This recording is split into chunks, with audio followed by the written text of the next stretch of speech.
Muy buenas noches. Ayer en nuestra mesa de los lunes estuvimos hablando sobre la falta de oposición al presidente López Obrador, que lo pone en una posición dominante, hegemónica, incluso se habló de la palabra monopólica, por no tener enfrente a nadie que le esté contestando. Ayer se habló de que pues sí existe parte de la clase empresarial, parte de las organizaciones de la sociedad civil, parte de los medios que están haciendo el papel más de contrapeso que de oposición a el presidente López Obrador. Hoy vamos a seguir debatiendo este tema en nuestra mesa de los martes con Paula Sofía Vázquez. Paula, buenas noches. Buenas noches. Carlos Bravo, regidor. Carlos. Y nuestro amigo Gibran Ramírez, que ya es doctor, a quien te felicitamos. Muchas felicidades, Gibran, por tu doctorado. ¿No? No vino la semana pasada porque estaba enfermo. Bueno, ahora las crudas les dicen enfermedad, pero en fin, tenía, sí le dimos chance, ¿verdad? Porque se doctoró un día. Según la corte alemana ya son una enfermedad. Ya es una enfermedad. Es un derecho humano. Es un derecho humano. No, felicidades, doctor. Algo me cayó mal. Muchas gracias. Felicidades, de verdad, muy merecido el doctorado a Gibran Ramírez, doctor en ciencia política, ¿verdad? Así es. Bueno, felicidades, Gibran. Empecemos contigo, Carlos.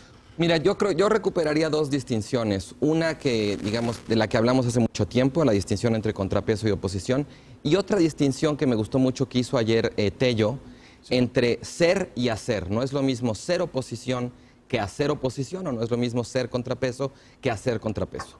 Incluso te propondría también que, antes ya de entrar propiamente en materia, recuperáramos también la posibilidad de hacer distinciones respecto a los ámbitos donde se hace o se es contrapeso u oposición. Está el ámbito, digamos, de la competencia electoral, está el ámbito del Congreso, está el ámbito judicial, está el ámbito de la opinión pública y de los medios de comunicación, y está también un ámbito que había sido muy importante y que ahora está realmente muy borrado, que es el ámbito de la política local. Tú recordarás cómo los gobernadores habían sido un foco de oposición, sí, muy importante. Digamos, ahí se reagrupó el PRI después de la derrota. Y de ahí venía el PAN. O sea, digamos, es interesante pensar qué pasó con nadie lo mencionó ayer. Con la política, por eso lo traigo a colación justamente. Porque además a principios de gobierno parecía que había figuras como Javier Corral o como el gobernador de Jalisco, Alfaro, ¿no? Que podían de alguna manera cumplir esa función, digamos, de contrapeso dentro del sistema federal o de oposición en términos políticos, y pues parece que ni una ni otra, ¿no? Yo creo que por la forma en que tú has formulado esta pregunta, me parece que estás tratando de alguna manera de concentrarla sobre todo en el ámbito de la conversación pública, de la opinión de los medios. Sí, es que la verdad todo esto comenzó por la discusión que tuvimos sobre la popularidad del presidente.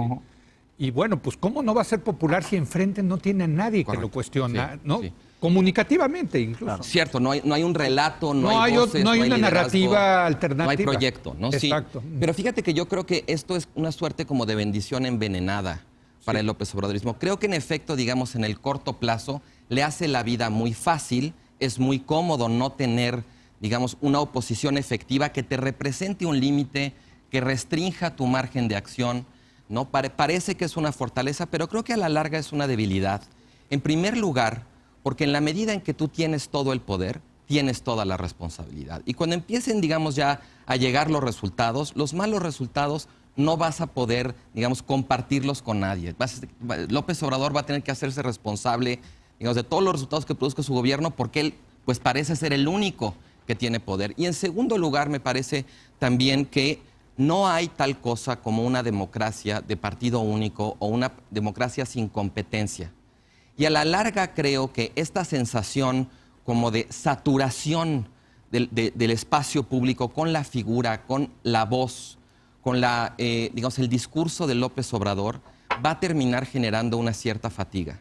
A mí me parece, desgaste. Sí, a la larga, insisto, en el corto plazo parece muy cómodo, parece muy conveniente, pero a la larga creo que la falta de una oposición efectiva, de un relato con el cual tener que estárselas habiendo, incluso, digamos, con liderazgos o con presiones que te obliguen a rendir cuentas, a pensar estratégicamente, eso de alguna manera hace que el gobierno se relaje, como que se deje ¿sabes ir. Que yo agregaría otra cosa, Carlos, que es políticos como López Obrador, igual que Trump, necesitan pelearse.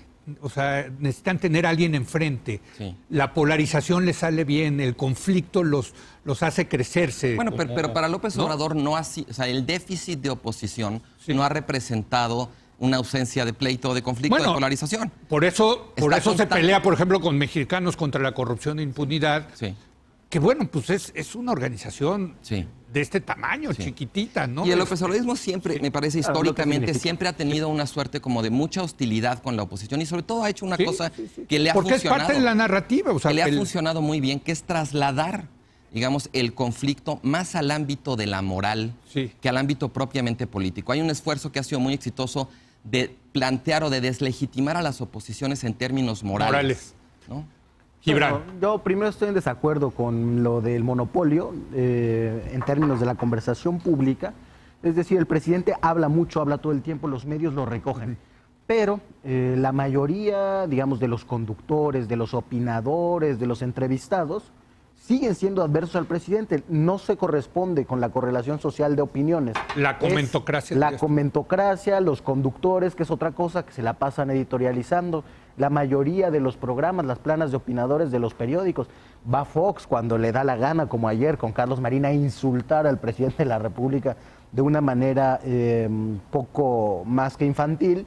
Pero no te dice mucho que tengan que recurrir a Fox. No, a ver, ya cuando sacas pero es que de lo que dice muchos de la oposición. Pues sí, claro. Es Precisely my point. Por eso, exacto, ¿no? Entonces, nada más para precisar que para mí no va por ahí.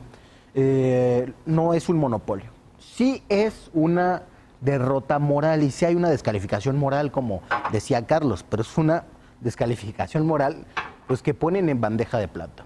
La oposición se debate entre el cascajo de Futuro 21, sin ninguna ¿Qué es Futuro 21? Explica a la gente, porque yo creo que muchos ni siquiera saben. Bueno, es todo el cascajo de lo que era el PRD, con algunas figuras como Gabriel Cuadri, o sea, políticos que se han dedicado a vivir de la derrota, que no tienen nada en común programáticamente y que sin embargo quieren plantear un futuro en conjunto y se oponen al presidente López Obrador. Van a hacer eso con el que fue el registro del Partido Comunista, que es el registro del PRD.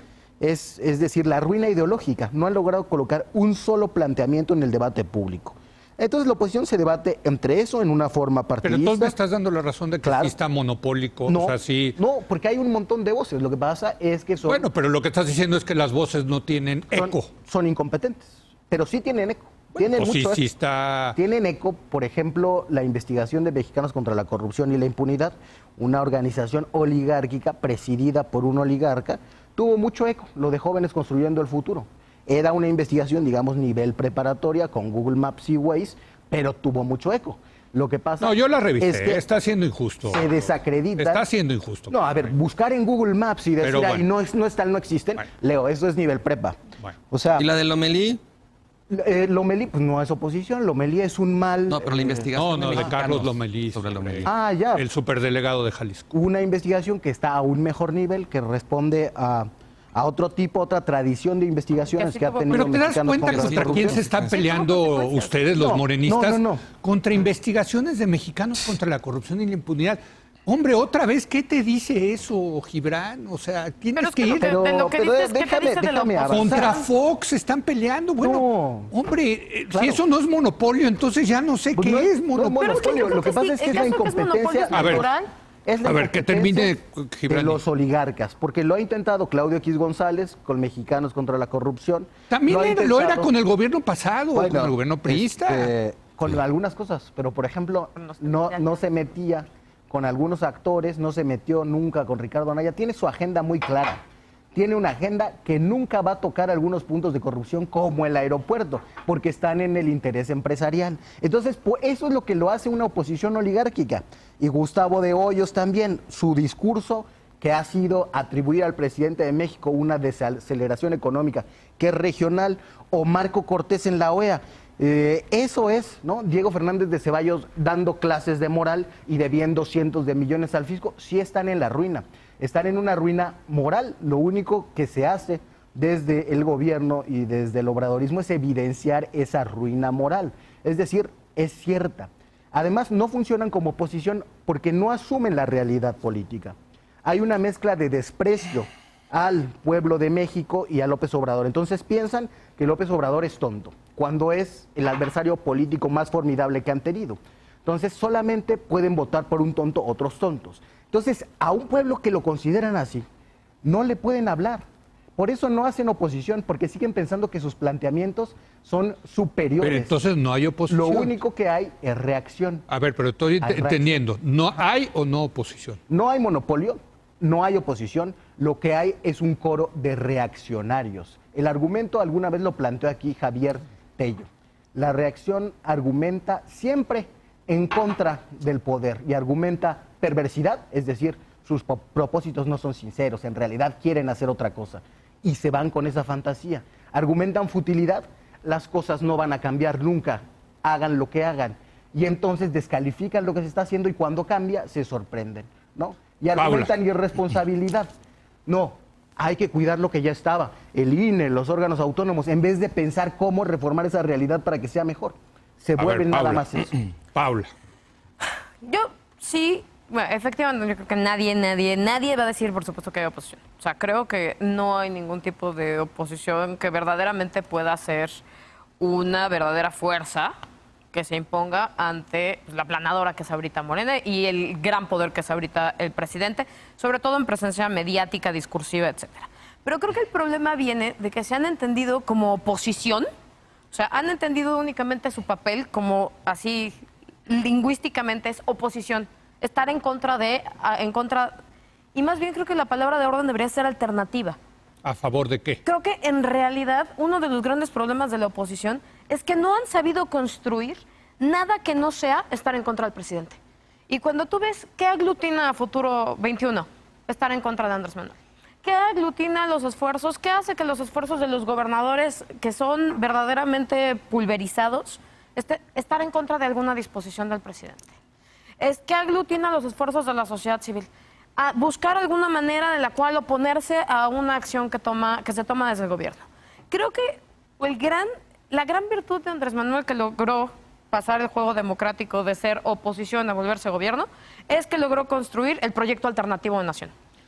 Oponiéndose al neoliberalismo. Sí, pero no se opuso a un gobierno, no se opuso ni a Calderón ni a Peña Nieto en PRIAN. específico, pero se opuso a una ideología que existía y a una manera de hacer las cosas. Siempre planteando alternativas. Y aquí lo único que están haciendo es decir, está muy mal lo que están haciendo. No hay ninguna cosa que es bueno. ¿Y ustedes qué están proponiendo? Pues proponemos que vamos a ir en contra de esto. ¿Con qué? ¿Para qué? Creo que esa es una de las cosas. Pienso que estamos pensando las cosas al revés. Estamos buscando un líder que sea el que esté en contra de Andrés Manuel sin nada atrás. Creo que fue Carlos Loret el que alguna vez dijo, es que a López Obrador le hace falta su propio López Obrador. Claro, y eso es lo que está buscando. Pero más que a López Obrador, no. Le hace falta un proyecto que sea lo suficientemente atractivo como para aglutinar y su personaje un descontento que existe. Pero fíjate, a ver, Carlos, ¿no se te hace muy sintomático con qué se están peleando? O sea, se pelean contra una investigación de mexicanos contra la corrupción e impunidad. Dios mío. Pero además, ¿sabes qué, Leo? Yo creo que es una muestra de los pocos, perdón, es que no juzguen. A ver, va Carlos. Le va a Carlos. Es interesante ver le va a Carlos y luego Gibran. Como tú decías, el hecho de que no tienen enfrente una oposición efectiva hace que ellos tengan que crear, como de alguna, en organizaciones de la sociedad civil, en comunicadores, rivales poderosísimos que en realidad no lo son, pero ellos necesitan alimentar de alguna manera, creo, esa ficción. A ver, que termine Carlos para mantener la polarización. Yo quisiera, digamos, hay dos cosas. También creo que hay ha sido muy exitoso el López Obradorismo en, de alguna manera, digamos, aplanar la diversidad que hay entre sus críticos, sus adversarios, sus opositores.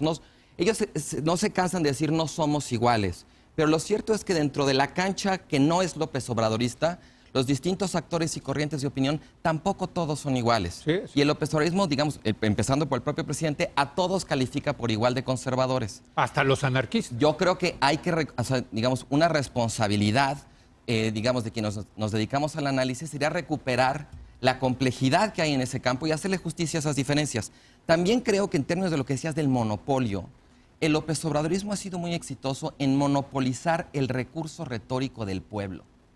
existe tal cosa como un pueblo y lo representamos nosotros, y quienes no están con nosotros no son pueblo, ¿no? Creo que eso también... Bueno, lo dijo de alguna manera. Correcto, exacto. Gibran, por eso me acordé de eso. Sí. Ayuda a explicar por qué la oposición de pronto está desprovista de argumentos, porque está desprovista de un sujeto político al cual representar, porque el López Obradorismo ha monopolizado muy exitosamente esa apelación. Y por último, me parece que también lo que explica en parte esta ausencia de oposición, bueno, uno es el resultado en las urnas, o sea, no es monopolio, es mayoría, ni hablar, o sea, ahí sí. No, pero mayoría es diferente de monopolio. Por supuesto, pero digamos, creo que el efecto de pronto podría confundirse porque pues tienen mucho poder, pues sí, se lo dieron las urnas.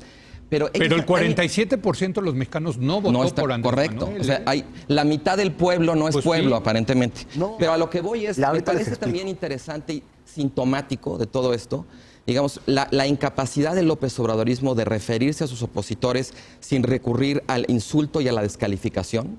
Y cómo eso se está traduciendo, me parece también, en un proceso de desinstitucionalización de la política. Porque Morena no es un partido político, sigue siendo un movimiento, y los partidos de oposición, la verdad, es que están en ruina.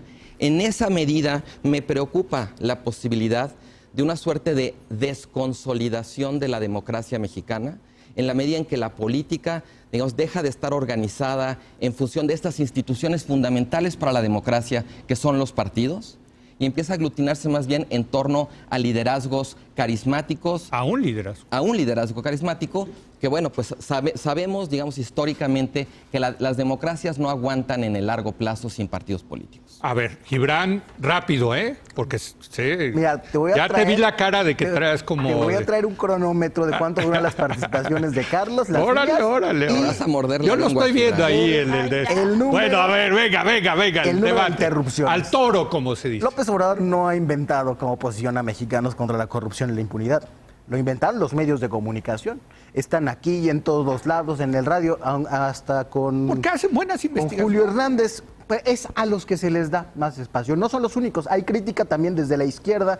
Hay una pluralidad que no se ve. ¿Por qué? Porque siempre la sociedad civil, los que tienen más voz, son los que tienen más recursos. En este caso, Claudio X González, que es un oligarca de una familia de oligarcas que ha servido al PRI y al PAN.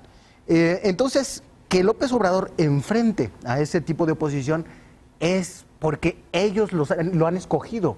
O sea, la gente que se opone al presidente han escogido a esta y a otras organizaciones porque los partidos no sirven.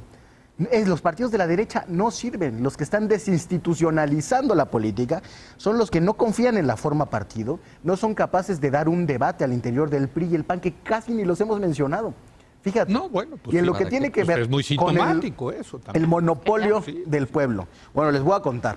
El régimen que se llama democracia se define como el régimen de la soberanía del pueblo.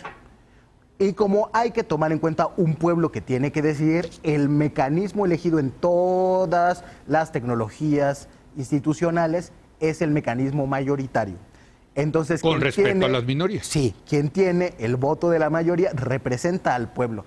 Así es en la base de la democracia. No es una anomalía, no es un problema, no es un fenómeno discursivo. Pero decir que el 47% del electorado que no votó por López Obrador no es pueblo, pues no es correcto. No, eso no es correcto. Y desde luego que ha habido cambios en la opinión pública. Ahora es más del 70% el que apoya al presidente. Sí, pero bueno, también, pero el 30 no. No, pero a ver, vamos primero a ese 70.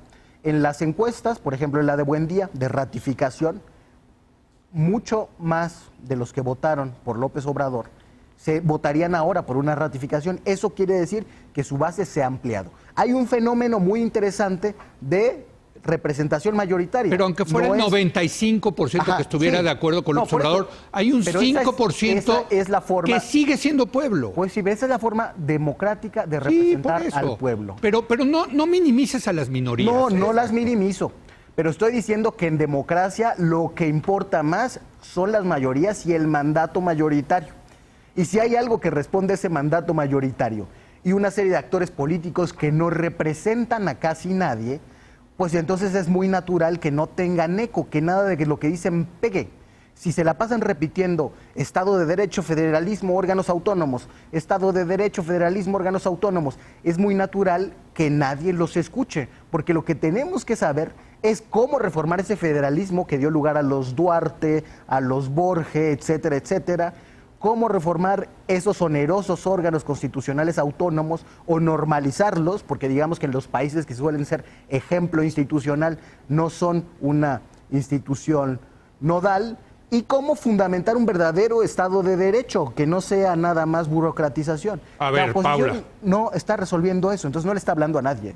Paula. Más allá de centrarnos en la oposición frente al fenómeno López Obrador, yo no he visto a la oposición hacer un verdadero ejercicio de autocrítica. Cuando dices la de oposición, pensar ¿en quién estás hablando? en- ¿Los partidos? En la oposición institucionalizada, los partidos políticos, y la oposición de los propios partidos adentro del Congreso. Sí. La oposición de los grupos empresariales. No los he visto hacer ejercicios de autocrítica. Creo que uno de los grandes problemas con su discurso, yo no creo que el López Obradorismo haya monopolizado al pueblo. Creo que más bien el López Obradorismo rescató a un actor que para estos grupos no existía.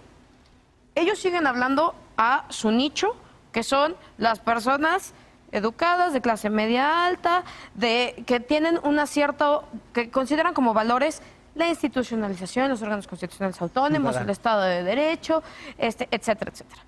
Creo que la virtud del López Obradorismo es que dijo el ciudadano, ¿no? El ciudadano global, cosmopolita. Ese es el nicho al que ellos le siguen hablando. Creo que uno de los grandes problemas que tienen ahorita es que frente a la arrolladora mayoría del discurso pueblo, no están sabiendo conquistar a ese mercado.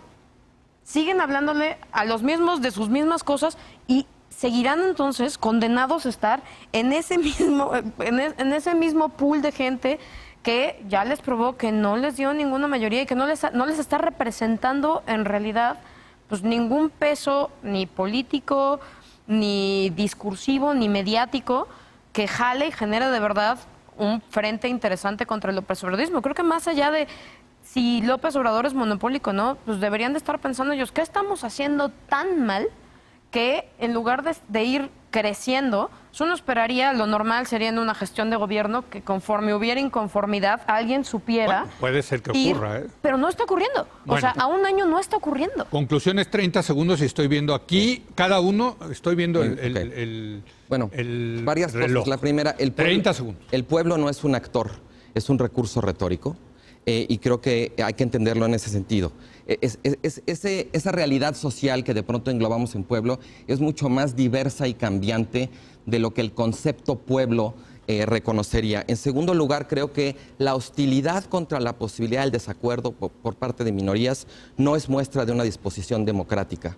Al contrario, en efecto, la democracia es el régimen de la soberanía popular, pero también es el régimen que gestiona las diferencias entre mayorías y minorías. Y por último, solo diría que otra muestra de la ruina en la que está la oposición es cómo hemos extraviado inteligencia crítica y cómo de pronto también los espacios de análisis se nos han convertido más bien en vocerías del discurso gubernamental, donde deja de haber de pronto distancia crítica. Bueno, y eso es en detrimento de la propia acción y el desempeño de gobierno. Se echó 40 segundos, así que les voy a dar 40 segundos a cada quien. El pueblo no es un recurso retórico, sino que es un sujeto político. Y esto no lo ha sabido comprender bien quien se opone al gobierno de la República, que representa. Ahora, no le saben hablar al pueblo. No tienen discusión ideológica. Se recargan en liderazgos empresariales y han abandonado sus partidos. Yo creo que hay una discusión de fondo que debe darse, pero también el López Obradorismo debe escoger a su interlocutor.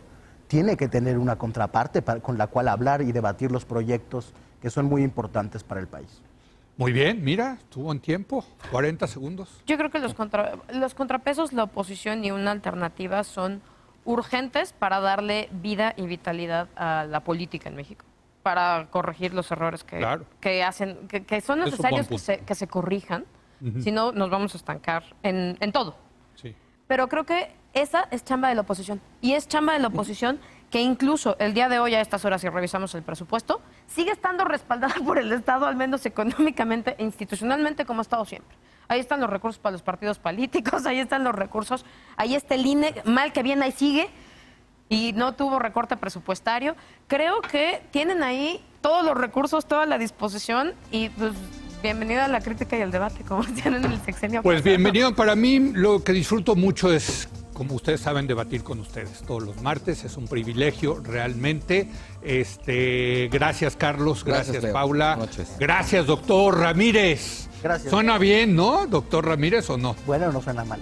No suena mal, no suena mal. No, gracias, Gibran. Voy a hacer un breve corte y voy a regresar con Miguel Carbonell a hablar sobre la investigación del caso Ayotzinapa 5 años después.